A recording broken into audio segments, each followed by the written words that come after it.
छत्रपती संभाजीनगर पंचायत समिती निवडणुकीदरम्यान तणावाचं वातावरण निर्माण झालेलं आहे। भाजपनं 3 सदस्य पळवण्याचा प्रयत्न केला असा आरोप ठाकरे गटाचे नेते अंबादास दानवे यांनी केला।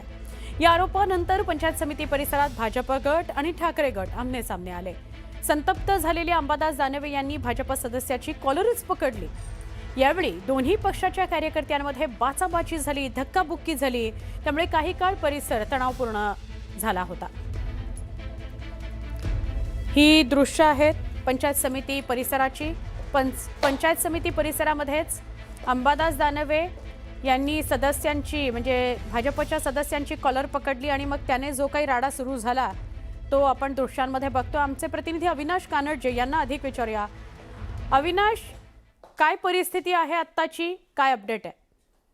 सुवर्ण, आपण जर बघितलं तर छत्रपती संभाजीनगर पंचायत समितीची आज सभापती आणि उपसभापती निवडणूक प्रक्रिया पार पडते आहे आणि त्याकरिताच अंबादास दानवे त्या ठिकाणी पोहोचले होते। मात्र अंबादास दानवे यांचा असा दावा आहे की भाजपने त्यांचे 3 सदस्य पळवले, त्यासोबतच शिंदे गटाचे देखील 3 सदस्य भाजपने पळवले असल्याची प्राथमिक माहिती आहे।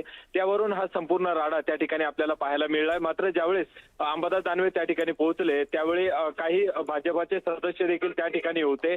मात्र हे संपूर्ण प्रकार पाहून अंबादास दानवे यांचा पारा चढला आणि अगोदर त्यांच्यामध्ये काही शाब्दिक बाचाबाची झाली आणि नंतर अंबादास दानवे यांनी भाजप सदस्याची कॉलर देखील पकडली। त्यामुळे भाजपचे कार्यकर्ते जे ते देखील आक्रमक झाले आणि इकडून जे अंबादास दानवे यांच्यासोबत काही कार्यकर्ते होते ते देखील आक्रमक झाले।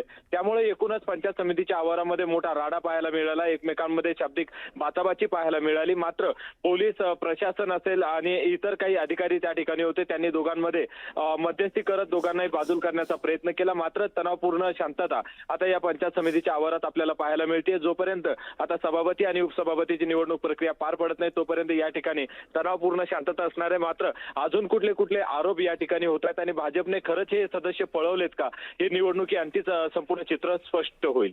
नक्की धन्यवाद माहिती दिल्याबद्दल अविनाश।